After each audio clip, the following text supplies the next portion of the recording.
Thank you, Mr. Speaker. Alberta receives only the Canada Health Transfer and the Canada Social Transfer of Canada's 5 transfer funds. Unlike earmarked health and social transfers, provinces can spend equalization funds however they choose. And they are, Mr. Speaker, subsidizing industry and businesses. We've heard a lot about diversifying the economy, and here in Alberta, steel fabricators and industries are competing with companies from Ontario and Quebec. We add the carbon tax and unclear climate change regulations and increased minimum wage, industry becomes less competitive. To the Economic Development Minister, what are you doing to help these companies become more competitive? Minister of Economic Development and Trade. Thank you, Mr. Speaker. I'll thank the member for the question. There's a number of initiatives that our government has embarked on to support our small to medium-sized businesses here in the province. I mean, in addition to 2 different tax credits that we've recently announced, which have worked in other jurisdictions and will now make Alberta even more competitive. I do want to point out the fact, Mr. Speaker, that Alberta continues to have and continues to be the lowest tax jurisdiction in the country, with no PST, no payroll tax, and no health care premiums. Thank you. First supplemental. Given the fact that we've heard that the Ontario government may not see the natural gas as a part of their future power generation, and given that this government is implementing a carbon tax which affects the transport and cost of equipment such as solar panels and wind turbines, which are not yet produced in Alberta, to the Energy Minister, are you concerned that there will be a rush of investment on renewables in Ontario rather than Alberta, and based on those factors, which would leave our energy grid short? Minister of Environment.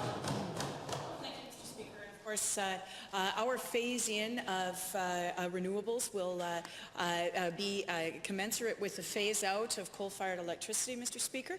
And of course, the AESO is right now examining how that competitive procurement process will proceed. However, I want to caution the member on this sort of negative doom and gloom outlook. There is so much investment just waiting to invest in Alberta in energy efficiency and microgeneration, in medium-sized enterprises of all kinds, in innovation and technology, Mr. Speaker. This is a good time for you. Minister. The second supplemental.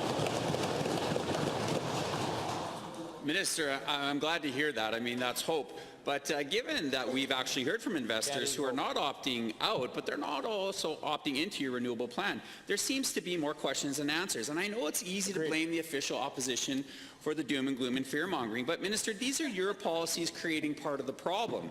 Will your government adapt to the economic circumstances, address the fear and uncertainty that is clearly being stated by investors in natural gas and renewables, or will you stick by your plan that could ultimately hurt Albertans, not just today, but for many generations to come? My hope is that there's room for movement here as you guys move forward. Honourable Minister.